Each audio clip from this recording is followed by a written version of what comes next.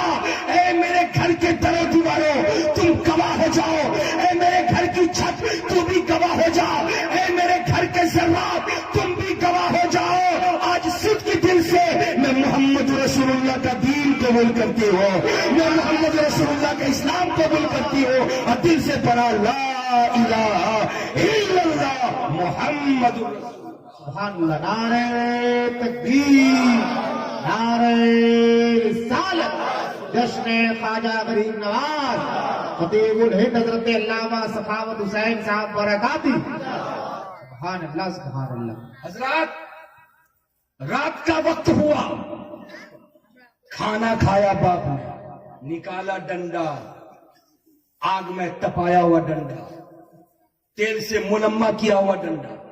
بیوی سے کہا کہ دیکھنا تیری بیٹی کی آج آخری زندگی کا آخری حصہ ہوگا. کہا وہ کیسے؟ کہا کہ انگوٹھی مانگوں گا. دوڑی ہوئی جائے گی, ہاتھ کھجلاتے واپس آ کے بولے گی پتہ نہیں انگوٹھی کون لے گیا. ڈنڈا اٹھاؤں گا, کہوں گا بسم اللہ پڑھنا پتہ رہتا ہے, انگوٹھی کہاں رکھا پتہ نہیں. اس کے بعد پٹائی کروں گا اور کہوں گا توبہ کر, جب تک توبہ نہیں کرے گی مارتا رہوں گا, اس لیے کہ میں نے انگوٹھی رکھی کہاں, میں تو غائب کر چکا ہوں. چنانچہ باپ نے بیٹی کو بلایا, بلا کر کہا بیٹی ادھر آؤ, ابا جان. بیٹی انگوٹھی لا کے دینا. بیٹی مسکراتی ہوئی گئی اور جا کے الماری کا دروازہ کھولا, انگوٹھی نکالا, باپ کے سامنے حاضر کر دیا. جیسے انگوٹھی کو باپ نے بیٹی کی ہتھیلی میں چمکتے ہوئے دیکھا, ایک نظر انگوٹھی پہ، دوسری نظر بیٹی پہ. پیار سے بولیے. ایک نظر چمکتی ہوئی انگوٹھی پہ، دوسری نظر بیٹی کے چہرے پہ. ایک نظر انگوٹھی پہ، دوسری نظر بیٹی کے چمکتے ہوئے چہرے پہ. ایک نظر انگوٹھی پہ، دوسری نظر بیٹی کے چہرے پہ. پوچھتا ہے بیٹی یہ صحیح ہے کہ یہ انگوٹھی میری ہے، مگر یہ تو بتا انگوٹھی لائی تو کہاں سے؟ بیٹی بول یہ انگوٹھی تو لائی کہاں سے؟ ارے میری بیٹی بولتی کیوں نہیں ہے؟ تو انگوٹھی لائی کہاں سے؟ اب بیٹی کھڑی ہو کے مسکرا رہی ہے، باپ کا کچھ جواب نہیں دے رہی ہے. باپ پوچھتا چلا جا رہا ہے بیٹی بول انگوٹھی لائی کہاں سے؟ میری بیٹی بول انگوٹھی لائی کہاں سے؟ ارے بیٹی بولتی کیوں نہیں ہے؟ تو انگوٹھی لائی کہاں سے؟ جب بہت زیادہ زور دے کر کے پوچھا تھا، بیٹی تو چپ تھی مگر غیب سے آواز آتی ہے، اے خدا کے بندے اپنی بیٹی سے انگوٹھی کے بارے میں پوچھتا ہے کہ بیٹی انگوٹھی لائی کہاں سے؟ سن لے، بیٹی کو تو نے رکھنے دیا تھا، بیٹی نے الماری میں رکھا تھا، مگر تو نے غائب کر کے دریا میں ڈال دیا تھا. تجھے معلوم ہونا چاہیے کہ دریا میں خدا کی مخلوق مچھلی رہتی ہے. خدا نے ایک مچھلی کو حکم دیا تھا اس انگوٹھی کو نگل جا. ایک انگوٹھی کو ایک مچھلی نگل گئی تھی. تھوڑی دیر کے بعد ایک بیچارہ غریب شکاری جال پھینکنے کے لیے گیا تھا، وہی مچھلی جال میں پھنسی تھی. وہ بیچارہ غریب آدمی بازار بیچنے لے کے آیا تھا اور تو ہی خریدار بن کے اس مچھلی کو خرید بھی لیا تھا اور لا کر کے گھر میں بیٹی کے ہاتھ میں دیا تھا. بیٹی نے جیسے اس کے پیٹ کو چاک کیا تھا، چمکتی ہوئی انگوٹھی نکلی تھی، اسی کو لے کر کے بیٹی نے الماری میں رکھ دیا تھا.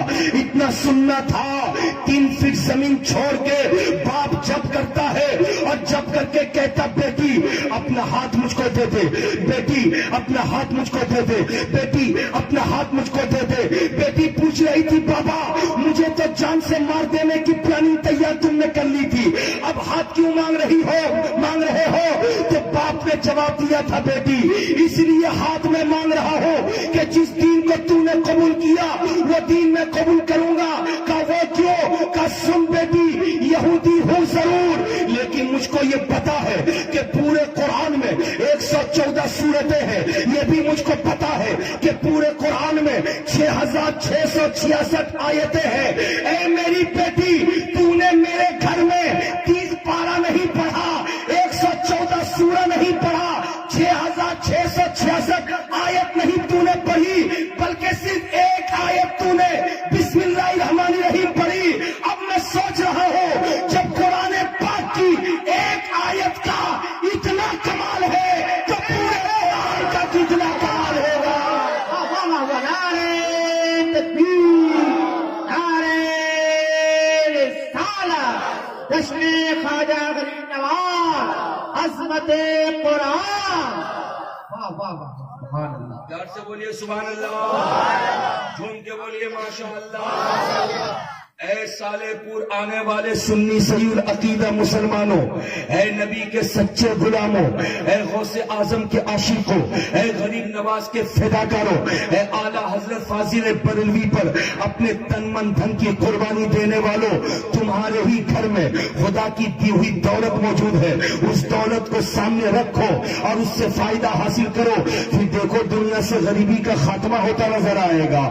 اگر باپ بیٹے میں بات بند ہے تو قرآن کی تلاوت کرو، اس کی برکتوں سے بات چیت ہونے لگے گی. اگر کوئی بیمار ہے تو قرآن کی تلاوت کرو، بیماری دور ہوتی چلی جائے گی. اگر کمائی میں برکت نہیں ہے قرآن کی تلاوت کرو تو کمائی میں برکتیں آتی چلی جائیں گی.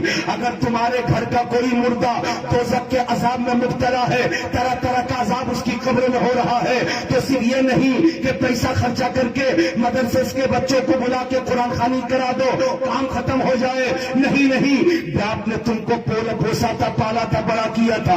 پیسہ خرچہ کر کے قرآن خوانی کے لیے مدرسے کے بچوں کو بلانا یہ درست طریقہ تو ہے، مگر اس سے بہتر ہے بیٹی ہے تو وہ بھی تلاوت کرے، بیٹا ہے تو وہ بھی تلاوت کرے، بیوی ہے تو وہ بھی تلاوت کرے، پوتا پوتی ہے تو وہ بھی تلاوت کرے، ناتی نتنی ہے تو وہ بھی تلاوت کرے. اور اپنے گھر میں رہ کے جب دعا کریں گے تو ناتی کی دعا سے قبر میں نانا کو فائدہ پہنچے گا، بیٹے کی دعا سے قبر میں ماں باپ کو فائدہ پہنچے گا، بیوی بیوی کی دعا سے قبر میں شوہر کو فائدہ پہنچے گا، شوہر کی دعا سے قبر میں بیوی کو فائدہ پہنچے گا، بھائی کی دعا سے بہن کو فائدہ پہنچے گا، بہن کی دعا سے بھائی کو فائدہ پہنچے گا۔ لیکن ضرورت اس بات کی ہے کہ یقین کے ساتھ کام کرو۔ کل اللہ والوں نے یقین کے ساتھ کام کیا تھا، جب کہیں مشکلیں پیش آتی تھی تو قرآن کی تلاوت کرتے تھے، مشکلیں آسان ہو جایا کرتی تھی۔ اے مسلمانوں، آج بھی مشکلیں ہمارے سامنے ہیں، گھر گھر قرآن کی تلاوت کرو، نماز کی پابندی کرو،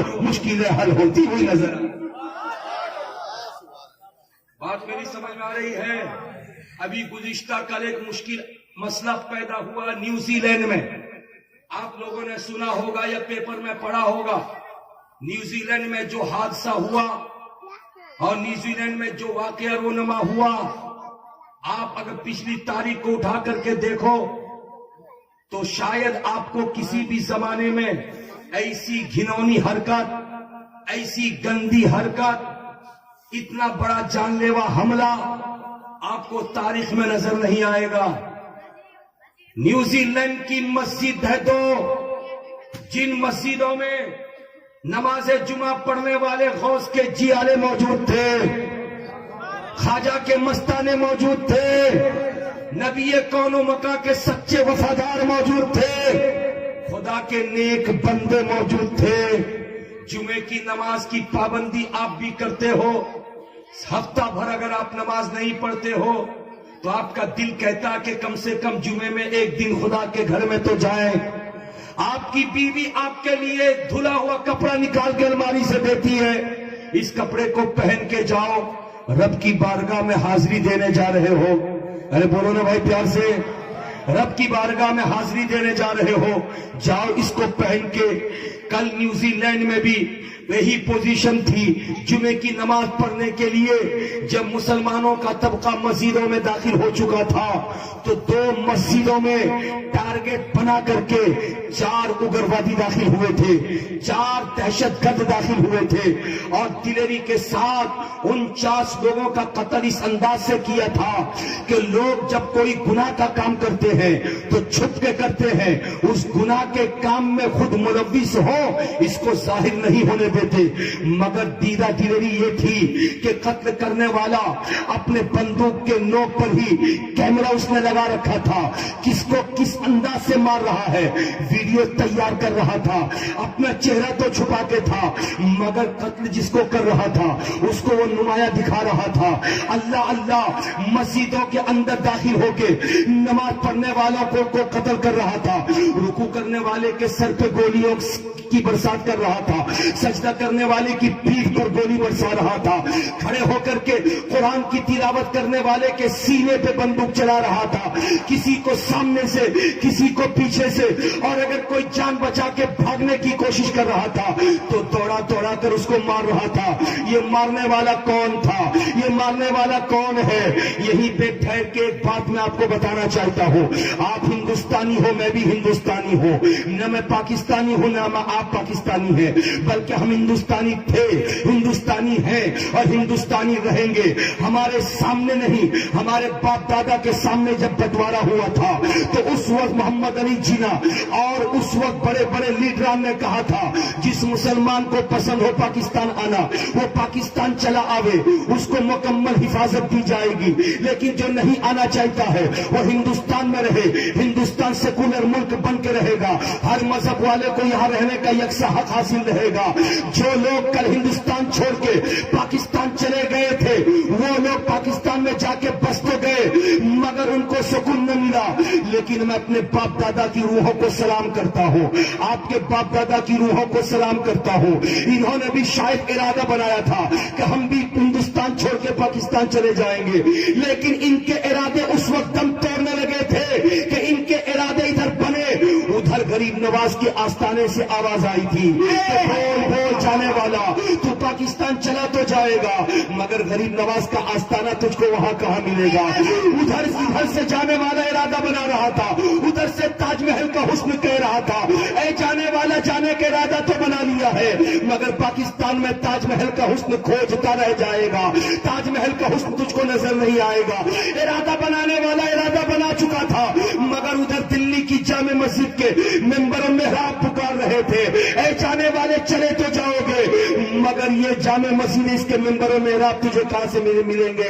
یہی جانے والا جب ارادہ بنایا تھا تو قطب الدین بختیار کاکی کے آستانے سے آواز آئی تھی، محبوب الہی کے آستانے سے آواز آئی تھی، صابر پاک کی آستانے سے آواز آئی تھی، یہی ٹھہر جا، یہ کسی کے باپ کا ملک نہیں ہے، یہ وہ ملک ہے جس ملک میں سب کے باپ آدم علیہ الصلوۃ والتسلیم کا قدم پڑا ہے۔ سبحان اللہ، نعرہ تکبیر، نعرہ رسالت۔ اس ملک میں رہ کر کے ہم پاکستانی جھنڈا بلند نہیں کریں گے، ہمارے ترنگا میں وہ دم ہے، ارے پیار سے بولو نا، ہمارے ترنگا میں وہ دم ہے کہ جس دم کی بنیاد پر دنیا کی بڑی سی بڑی طاقت سے ہم ٹکرا سکتے ہیں، لیکن باوجود اس کے اس ملک میں کچھ اگروادیوں نے ہم کو غدار وطن کے لقب سے ہم کو ملقب کیا اور کہا کہ مسلمان ملک کا غدار ہے۔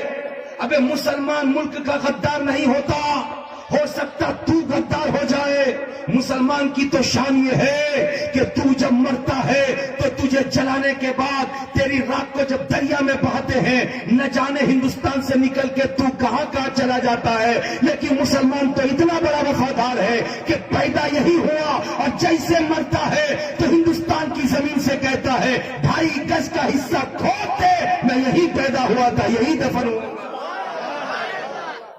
بولو پیار سے بولو، جھوم کے بولو، مسلمان غدار نہیں ہوتا، مسلمان وفادار ہوتا ہے، اور جو وفادار نہیں وہ مسلمان نہیں۔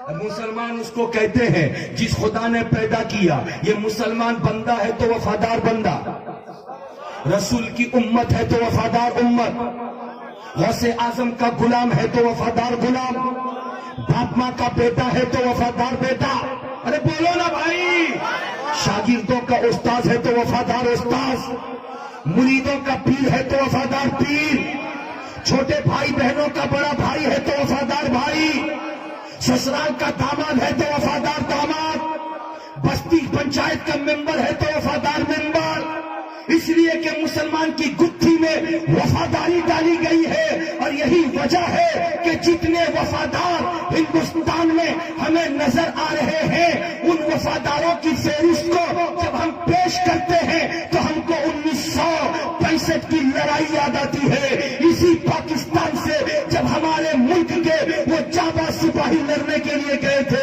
اگر مسلمان غدار ہوتا تو جس وقت پاکستان کا ٹینک آ کر ہندوستانی فوجیوں کے قلعہ کو کما کرنے کے لیے اتر رہا تھا، اس وقت کوئی اور نہیں ہوتا، بلکہ اس وقت اگر کوئی ہوتا ہے نگاہوں کے سامنے تو مسلم جیالہ عبد الحمید بن کر کے ہم ہی آگے بڑھتے ہیں، سینے پہ چوٹ کھا کر کے دشمن کے ٹینک کو دبا کر کے بتاتے ہیں مسلمان کل بھی وفادار تھا، آج بھی وفادار ہے، صبح قیامت تک وفادار ہے۔ سے بولو، لیکن باوجود اس کے ہم کو موقع پہ موقع کہا جاتا تم غدار ہو۔ مسجد میں بم پھٹے، مسلمان بم رکھ دیا، مندر میں پھٹے، مسلمان بم رکھ دیا، چوراہے پر پھٹے، مسلمان بم رکھ دیا، گرجا میں پھٹے، مسلمان بم رکھ دیا۔ یہ مسلمان اتنا بڑا غدار ہو گیا کہ یہی بم رکھا۔ دنیا چلاتی ہے، جس کو پیشاب کرنے کا طریقہ نہیں وہ بھی مسلمان کے خلاف بولتا ہے، لیکن کل نیوزی لینڈ میں خانے خدا کے اندر جو بربریت کا مظاہرہ کرنے والے لوگ کر رہے تھے، آج دنیا کی طاقتیں خاموش کیوں ہیں؟ امریکہ کا پریزیڈنٹ خاموش کیوں؟ چائنا کا پریزیڈنٹ خاموش کیوں؟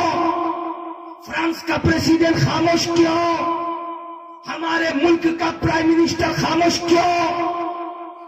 میں آج چیلنج کر کے کہتا ہوں، روزے روشن کی طرح عیاں ہو گیا کہ کل مسجد میں 49 لوگوں کو گولیوں سے بھوننے والا وہ آسٹریلین تھا، جو پکڑ میں آنے کے بعد ظاہر ہو گیا ہے۔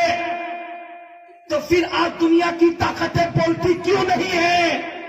شک کی بنیاد پر کسی مسلمان کو پکڑ لیا جاتا ہے اور کہا جاتا مسلمان دہشت گرد ہے، مسلمان دہشت پسند ہے، اور آج مسلمانوں کو تحت کیا گیا، دنیا دنیا خاموش ہے. پتہ یہ چلا مسلمانوں کو ٹارگٹ بنایا گیا ہے. چوری کوئی کرے الزام مسلمان کے سر, جفا کوئی کرے الزام مسلمان کے سر, شرارت کوئی کرے الزام مسلمان کے سر, بدماشی کوئی کرے الزام مسلمان کے سر, لوٹنے والا کوئی بھی لوٹے الزام مسلمان کے سر. ارے ایسا الزام رکھنے والا الزام کے پٹارا کا منہ بند کر دے, اس لیے کہ مسلمان کسی پر شک کی بنیاد پر مسلمان الزام عائد نہیں کرتا. اور سن لے سخاوت حسین برکاتی ڈنکے کے چوٹ پر کہتا ہے, اگر کوئی مسلمان واقعی دہشت گرد ہے تو اس کو پکڑ, میری بھی مدد لے, وہ اسلام سے خارج ہے, اس لیے کہ دہشت گرد کا کوئی مذہب نہیں ہوتا. لیکن جو مسلمان بیچارہ خدا کی بارگاہ میں جھک کے عبادت کرتا ہو, خدا کی بارگاہ میں سورہ اخلاص پڑھ کے اپنا خلوص پیش کرتا ہو, اس مسلمان کے اوپر دہشت گرد کا لیبل لگا کر کے اس کو پریشان کرنے والے ہوش کے ناخن لے لو. مسلمانوں پہ انگلیاں مت اٹھانا. مسلمان غدار قوم کا نام نہیں, وفادار قوم کا نام ہے. مسلمان کو پریشان مت کرو, اس لیے کہ یاد رکھو میرے نبی نے کہا تھا ہندوستان نہیں پوری دنیا غیروں کے لیے جنت ہے, مسلمان کے لیے قید خانہ ہے. ہم قید خانے میں ہے, ہماری شریعت کا قانون ہمارے پاؤں اور ہمارے ہاتھ میں لگا ہوا ہے, اس لیے ہم نکل نہیں رہے ہیں. لیکن یاد رکھو ہم کو غدار کہنے والوں, ایک دن ایسا آئے گا دنیا دیکھے گی میدان محشر میں غدار کہنے والا دوزخ میں جاتا ہوا نظر آئے گا, اور نبی کا وفادار جنت کی بہاروں میں مسکراتا نظر آئے گا. سبحان اللہ سبحان اللہ. نعرہ تکبیر, نعرہ رسالت, جشن خواجہ غریب نواز. واہ واہ واہ. لیکن مسلمانوں یہ الزام عائد کرنے والے ہمیشہ کریں گے. ارے بات سمجھ رہی ہے, ہمیشہ کریں گے. اور بولتے ہیں نا جس کو نقص نکالنے کی عادت ہوتی ہے اس کے سامنے جتنا صاف ستھرا بن کے جائے وہ نقص نکالے گا. ارے بات سمجھ رہی ہے, جتنا صاف ستھرا بن کے جائیے نقص نکالے گا. آپ لوگ جب آئیڈینٹی کارڈ لے کے کسی آفیسر کے سامنے جاتے ہیں, جب آپ راشن کارڈ لے کے جاتے ہیں, آدھار کارڈ لے کے جاتے ہیں, پاسپورٹ لے کے جاتے ہیں, لائسنس لے کے جاتے ہیں, تو اوروں کے کارڈ کی اتنی تراشی نہیں ہوتی جتنی محمد جنید کی ہوتی ہے, جتنی محمد فاروق کی ہوتی ہے, جتنی ذوالفقار کی ہوتی ہے, جتنی محمد خالد کی ہوتی ہے. سب کو دیکھا جائے گا, اسپیلنگ کہیں مسٹیک تو نہیں, ذرا سا اگر کہیں نقص نظر آ گیا ہٹا ہوگا نہیں, اس میں یہ ہے اس میں وہ ہے. ارے بولو نا جی. آج آسام میں لاکھوں کی تعداد میں مسلمان بے گھر ہو گئے, ہندوستان کی شہریت سے ان کا نام خارج کرنے کی تیاری چل رہی ہے. اس لیے کہ بیچارے بھولے بھالے مسلمان نہ آئیڈینٹی کارڈ بنوائے نہ آدھار کارڈ بنوائے, بس مست ہے کھا پی کے. لیکن آج سخاوت حسین برکاتی جناب ابوالکلام صاحب کے والد بزرگوار حاجی فجر علی کے اصال ثواب کی محفل میں اس بات کا اعلان کرتا ہے, اب بھولے بھالے بن کے مت رہو, اب علم کے بغیر دنیا میں رہنا مشکل. اس لیے ہندوستان میں رہنا ہو تو بال بچوں سے لے کے زمین جائیداد تک ہر جگہ کے کاغذات کو بالکل درست رکھنا. اس لیے کہ آنے والا الیکشن 2019 کا الیکشن ہے, سب کو انتظار ہے.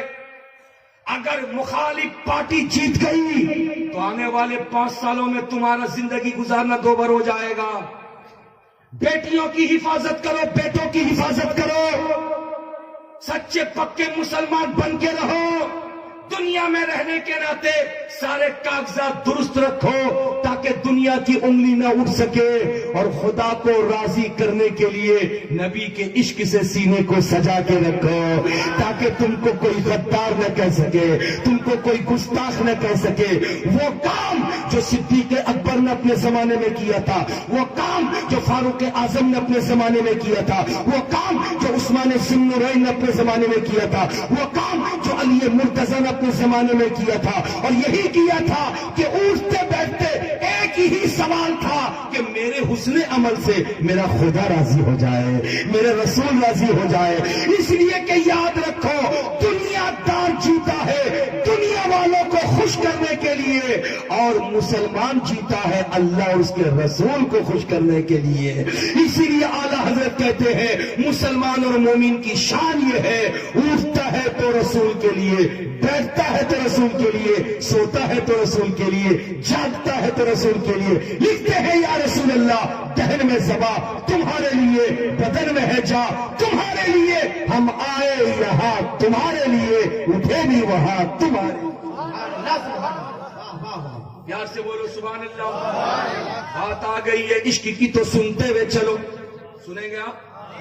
پیار سے بولیے نا، ارے جھوم کے بولیے۔ مولانا زمزم صاحب نقیب صدا بار، کیا کہنا، آپ کے ہاتھ میں ریموٹ کنٹرول، جب چاہے داب دیں آپ، مگر یہ بتائیے وقت کتنا ہو گیا؟ سید صاحب بھی آ گئے، حضرت اللہ مفتی شاہ جہاں صاحب بھی تشریف رکھتے ہیں، 12:10 ہے، اور بولوں کہ نہیں بولوں؟ بولیے چچا۔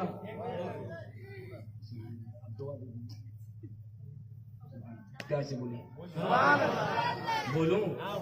ارے بولیے نا۔ یہ بچہ کتنا من کا سچا ہے بھائی، یہ بچہ بھولا والا بچہ بول رہا حضرت بولیے۔ یہی بچے جب گانا کہیں بجتا ہے نا تو کمر ہلاتے ہیں۔ ارے بولیے نا۔ اماں بیچاری پریشان نمک منگوانے کی، وہ ڈی جے چھوڑ کے جاتا ہی نہیں۔ ارے بولیے ہے کہ نہیں ایسے؟ لیکن آج یہ بچے، چھوٹے چھوٹے بچے، ابوالکلام صاحب اپنی قسمت پر ناز کیجئے، خوشیوں کے آنسو بہائیے۔ آج آپ کا خلوص رب کی بارگاہ میں قبول کر لیا گیا ہے، اس لیے کہ یہ جتنے کے جتنے لوگ آئے ہیں یہ آپ کے خونی رشتہ دار نہیں ہیں کہ ہم جائیں تو ہم کو دیکھ کر کے ابوالکلام خوش ہو جائے۔ اگر آپ کو کوئی خوش کرنے آیا ہے تو برکاتی اعلان کرتا نکل کے چلا جائے، لیکن میں گارنٹی کے ساتھ کہتا ہوں یہ آنے والا مرد، یہ آنے والی عورت، یہ آنے والا بچہ، یہ آنے والا بوڑھا، یہ آنے والے علماء آپ کو خوش کرنے کے لیے نہیں، بلکہ جس رسول کے نام میں پھر آپ نے سجایا ہے اس رسول کو خوش کرنے کے لیے آیا ہے۔ نعرہ لگاؤ، کوئی ایک بندہ نعرہ لگاؤ ابھی سے۔ کسی کی آنکھ میں نیند کا خمار نہیں، ارے بڑا سو رہا ہے تو اپنی قسمت کو پھوڑے، بچہ مسکراتا ہوا نظر آ رہا ہے، اس لیے کہ نبی کون و مکان کا نام لیا جا رہا ہے، مصطفیٰ جان رحمت کا ترانہ گایا جا رہا ہے۔ جب بات آ گئی ہے تو سنتے ہوئے چلیے اللہ اللہ۔ مدینے پاک میں مصطفیٰ جان رحمت پیارے نبی صلی اللہ تعالی علیہ وسلم ایک قاصد کو بھیجتے ہیں اور ارشاد فرماتے ہیں جا میرے پیارے صحابی پورے مدینے میں اعلان کر دے کہ مکے کے کفار مدینے پاک پہ حملہ کرنے کے لیے آ رہے ہیں۔ ایسے عالم میں مدینے کے سپاہی کھڑے ہو جائیں، جانباز کھڑے ہو جائیں، ان کا مقابلہ کرنے کے لیے قاصد جاتا ہے۔ پیارے نبی کا فرمان پورے مدینے پاک میں جا کر سنا دیتا ہے حضرات آج اگر ایک اعلان ہو جائے کہ آج فلاں مقام پہ فٹ بال میچ ہونے والا ہے تو گھر کے بچے اٹھ کر کے دوڑیں گے، لڑکے اٹھ کر کے دوڑیں گے، جس کو جس چیز سے پیار ہوتا ہے وہ اس کی طرف بھاگتا ہے۔ کوئی کھیل کا عاشق ہے کھیل کی طرف بھاگتا ہے، کوئی ناچ گانے کا عاشق ہے ناچ گانے کی طرف بھاگتا ہے۔ مگر 1400 سال پہلے مدینے کی پوزیشن کیا تھی؟ ادھر اعلان کرنے والا اعلان کر کے جو آگے بڑھتا ہے، گھروں میں رہنے والے جو مرد سنتے ہیں وہ بھی اپنے سر پہ کفن باندھ کر کے مصطفیٰ کی بارگاہ میں حاضر ہوتے ہیں۔ جو بڑا سنتا ہے وہ بھی دوڑا ہوا آتا ہے، بچہ سنتا ہے تو وہ بھی دوڑا ہوا۔ پیار سے بولیے سبحان اللہ۔ میرے نبی کی بارگاہ میں مدینۃ المنورہ میں حاضر ہو گئے سپاہی، پیارے مصطفیٰ جان رحمت کے صحابی تھے، ان کی نظروں کے سامنے سب سے پیارا اگر کچھ تھا اسلام کی بقا۔ کس چیز کی بقا؟ ارے پیار سے بولے کس چیز کی بقا؟ کس چیز کی بقا؟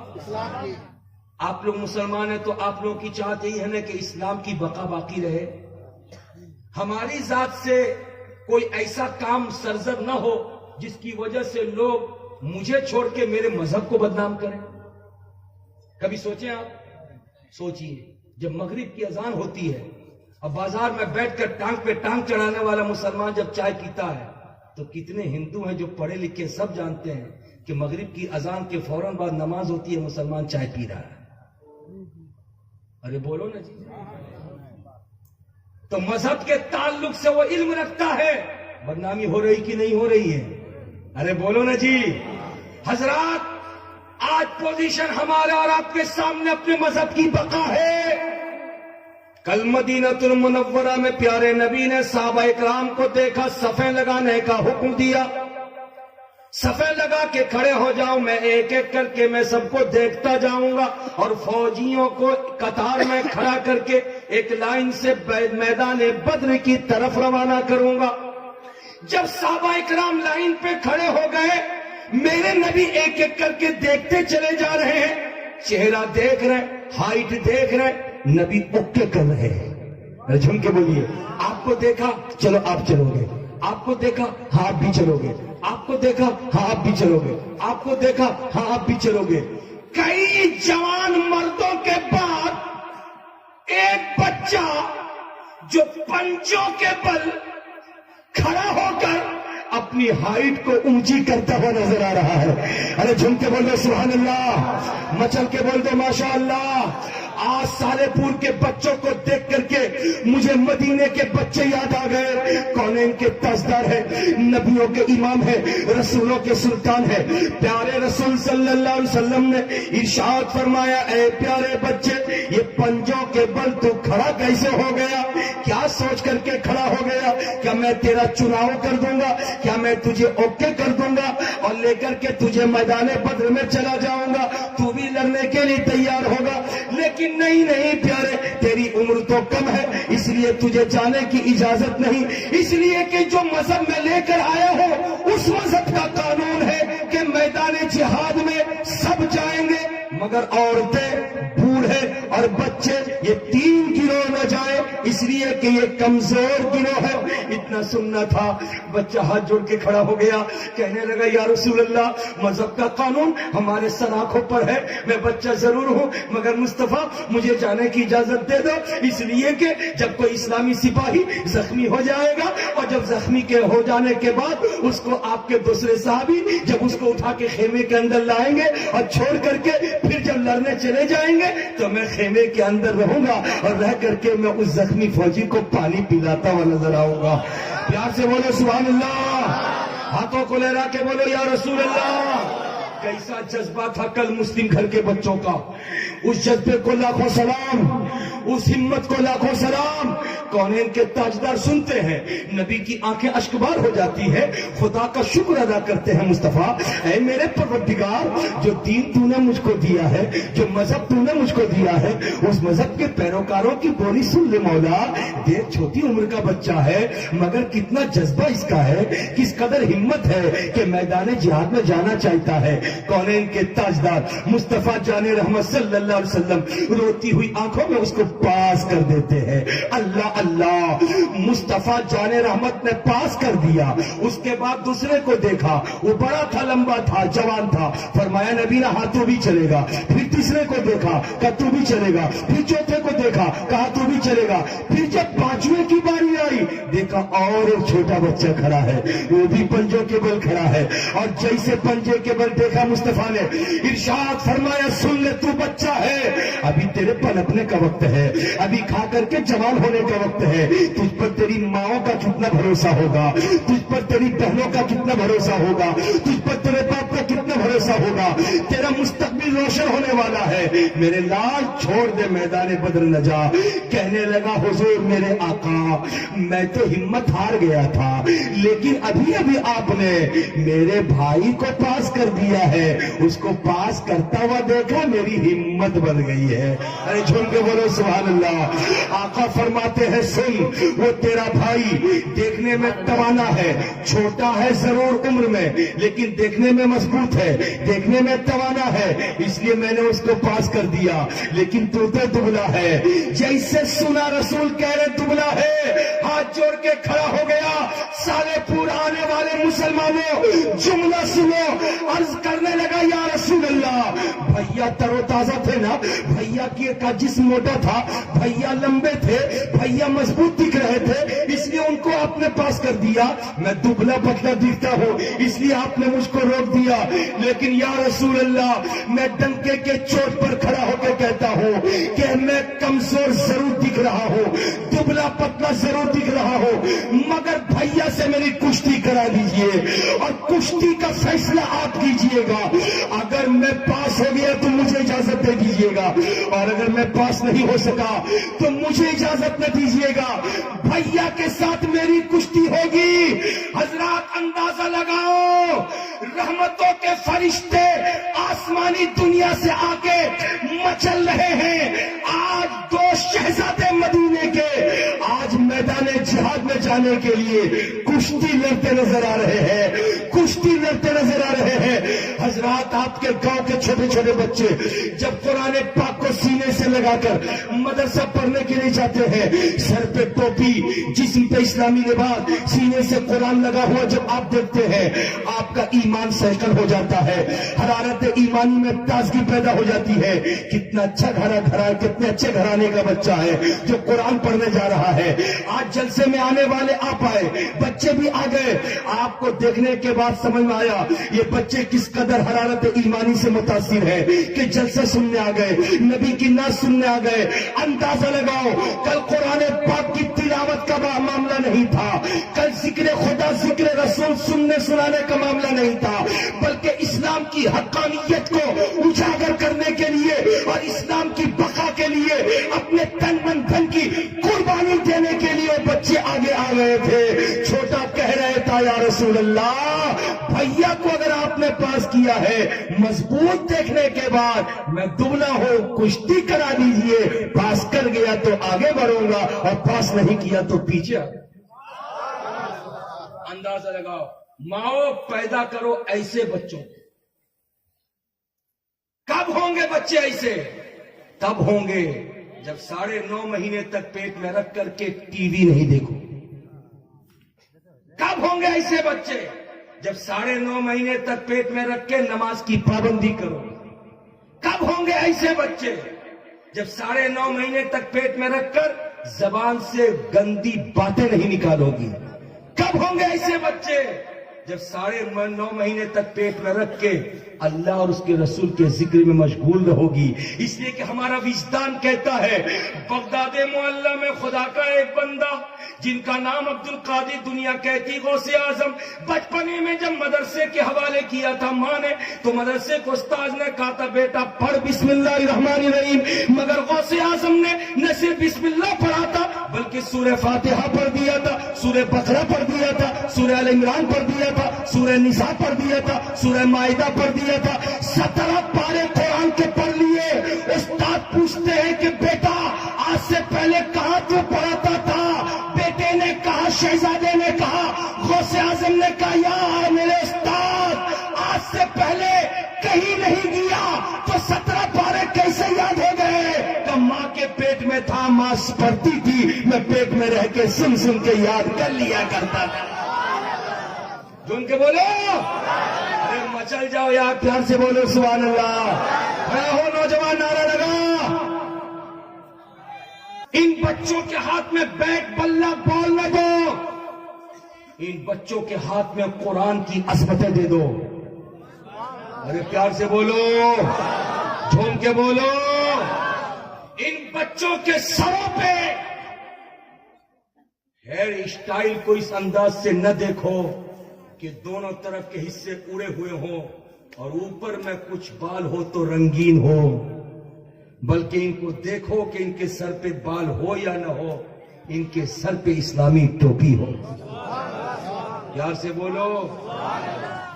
ان بچوں کو فیوچر کا اثاثہ سمجھو. ہمارے باپ دادا جتنے پریشان نہیں تھے اس سے کہیں زیادہ ہم پریشان ہیں. وہ ٹوٹے مکان میں رہتے تھے, ہم پکے مکان میں ہیں پھر بھی پریشان ہیں. وہ پیدل چلتے تھے, ہم گاڑی پہ چل رہے پھر بھی پریشان ہیں. آنے والا وقت ان بچوں کے لیے کتنا خطرناک ہے.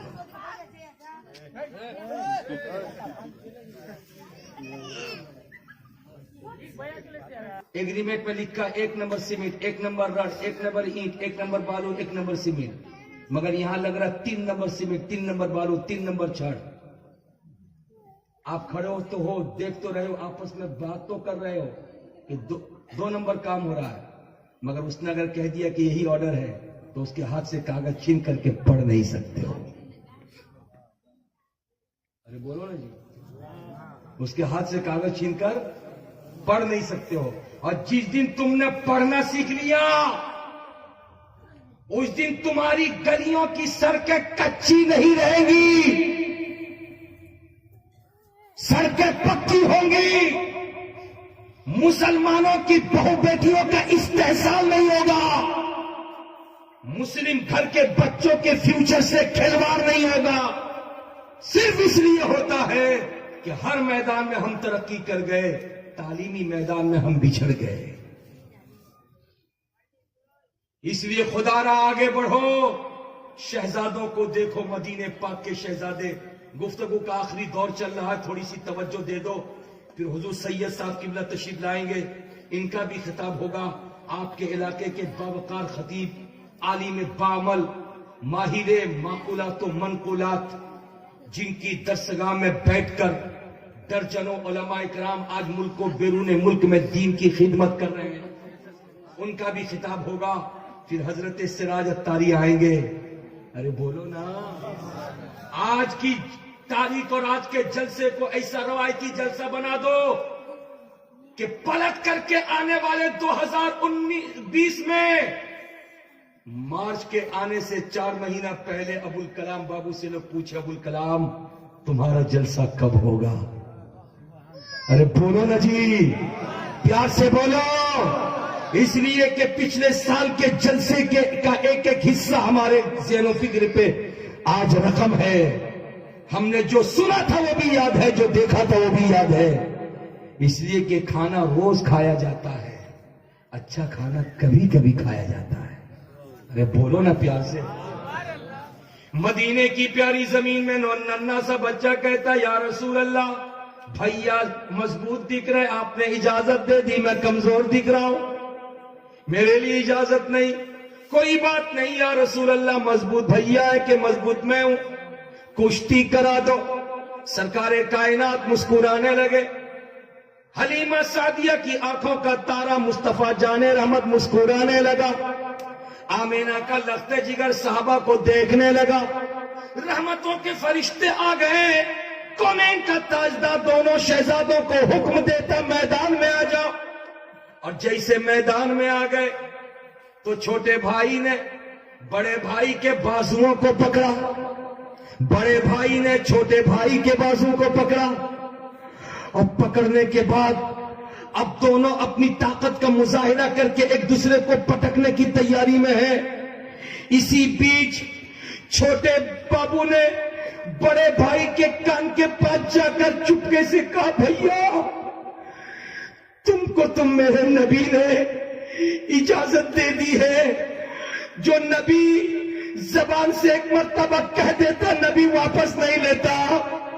بھیا اجازت تو تم کو مل گئی ہے، میری اجازت کا سوال ہے. میں جانتا ہوں ایک ہی مرتبہ میں تم مجھ کو پٹک دو گے بھیا، لیکن مجھ پہ رحم کرو. تھوڑی دیر کے لیے میں تم کو پٹک دوں، تم نیچے آ جاؤ، میں اوپر آ جاؤں، تاکہ تمہارا بھی کام بن جائے، میرا بھی کام بن جائے. بولو پیار سے بولو، ہاتھوں کو لہرا کے بولو. سبحان اللہ سبحان اللہ. حضرات وہ کون سا جذبہ تھا جس جذبے کی بنیاد پر چھوٹا شہزادہ بڑے شہزادے سے کہہ رہا تھا بھیا تھوڑی دیر کے لیے تم نیچے آ جاؤ؟ کون سا وہ جذبہ تھا؟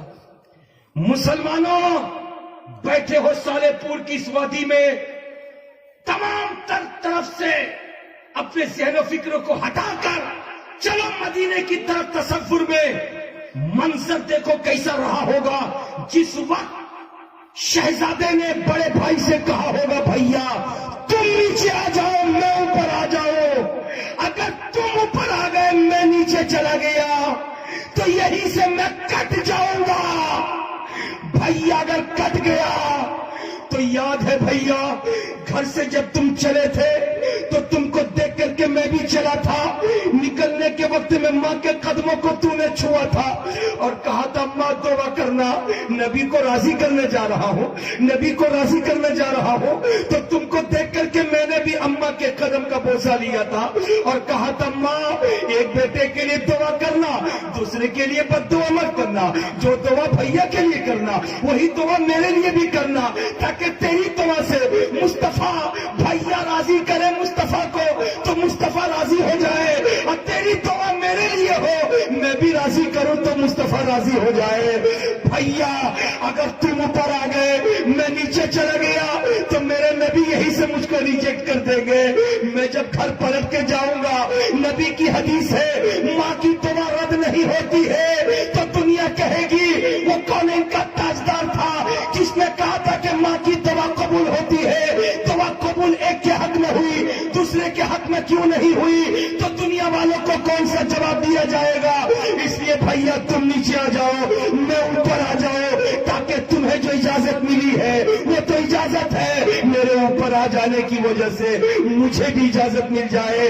آج کا بھائی نہیں تھا وہ کل کا بھائی تھا، چھوٹے بھائی کے عزت کو بڑھانے کے لیے، چھوٹے بھائی کی باتوں کو سننے کے بعد اس کے مقام کو بلند کرنے کے لیے نیچے آ گیا تھا کشتی میں، اور چھوٹا بھائی اوپر آ گیا تھا۔ رسول کونین نے جب دیکھا تھا کہ کمزور دکھنے والا بڑے بھائی کو نیچے کر کے خود اوپر آ گیا ہے، رسول نے شہزادے کو اٹھایا تھا، سینے سے لگایا تھا، دونوں بھائیوں کی اجازت دے دی تھی، اور میدان بدر کا مارکا گرم ہوا۔ ایسے عالم میں یہ دونوں بھائی ہیں، حضرت عبد الرحمن ابن عوف کے پاس جاتے ہیں اور کہتے ہیں چچا عبد الرحمن یہ بتاؤ ابو جہل کون ہے، یہ بتاؤ ابو جہل کون ہے؟ حضرت عبد الرحمن کہتے ہیں پیارے شہزادے چھوٹے چھوٹے ہو جاؤ، جاؤ خیمے میں جاؤ، اندر نہ آؤ۔ نہیں نہیں چچا بتاؤ نا وہ کون ہے، وہ کون ہے؟ نبی کا غلام عبد الرحمن ابن عوف صحابی رسول ہے۔ پوچھتے ہیں شہزادو کیا کرو گے ابو جہل کے بارے میں معلوم کر کے؟ کہا تھا چچا وہ محبوب باری کو گالی دیتا ہے، ماریں گے یا مریں گے؟ ناری کو سنا ہے وہ گالیاں دیتا ہے محبوب باری کو، مصطفیٰ جانے رحمت کو جو گالیاں دیتا ہوگا ہم اس کو زندہ نہیں چھوڑیں گے۔ ہم نے سنا ہے میرے نبی کو ابو جہل برا کہتا ہے، میرے نبی کو ابو جہل ان کے خلاف بکتا ہے، میرے نبی کی گستاخی کرتا ہے، ہم سب کچھ برداشت کر سکتے ہیں مگر رسول کے خلاف کوئی بولے ہم اس کو برداشت نہیں کر سکتے۔ حضرت عبد الرحمن ابن عوف نے اشارہ کر دیا وہ دیکھو بھدے چہرے والا ابو جہل کھڑا ہے۔ جیسے دونوں شہزادوں نے سنا میدان بدر میں کود گئے اور کود کر کے ابو جہل کے پاس گئے، چھوٹی چھوٹی ننھی ننھی تلوار سے ابو جہل کے اوپر ایسا وار کیا کہ ابو جہل زمین پہ گر پڑا، اور جیسے گرا ویسے ہی ساتھیوں کو بلایا اور بلا کر کے کہا کہ میرے ساتھیوں میں نے سنا ہے کل رات میں مسلمانوں کے نبی نے لکیر کھینچا ہے اور کہا کہ میں جہاں جس کے لیے لکیر کھینچتا ہوں وہی وہ مرے گا۔ یہ جگہ میری مرنے کی لکھی ہے، وہ جگہ عتبہ کے مرنے کی لکھی ہے، وہ جگہ عتبہ شیبہ کے مرنے کی لکھی ہے، میں یہی گرا ہوں تو یہی مروں گا۔ دنیا کہے گی کہ محمد عربی کی بات سچی ہے، آؤ ذرا مجھ کو کھینچ کر کے لکیر سے باہر کر دو تاکہ میں جاتے جاتے بھی کہہ کر کے جاؤں کہ مسلمانوں کا نبی سچا نہیں ہے۔ جیسے آواز دیا تھا دونوں شہزادوں نے تلوار سے وار کیا اور ملک الموت آ کر ٹیٹوا دبا دیے اور کہا مر تجھ کو یہی مرنا ہوگا، اس لیے کہ نبیوں کے امام نے مرنے کی جگہ منتخب۔ سے بولو سبحان اللہ، جھوم کے بولو۔ موت سب کے لیے آتی ہے مگر ہر موت میں کمال نہیں ہے، کمال تو اس موت میں ہے جو موت نبی کی یاد میں آ جائے۔ ارے جھوم کے بولو سبحان اللہ، جو موت نبی کی یاد میں آ جائے۔ اس لیے زندہ رہو تو نبی کے لیے، مرو تو نبی کے لیے۔ لحد میں عشق رخ شہ کا داغ لے کے چلے، اندھیری رات سنی تھی چراغ لے کے چلے۔ یا رسول اللہ تیرے غلاموں کا نقش قدم ہے راہ خدا، وہ کیا بہک سکے جو اس سراغ لے کے چلے۔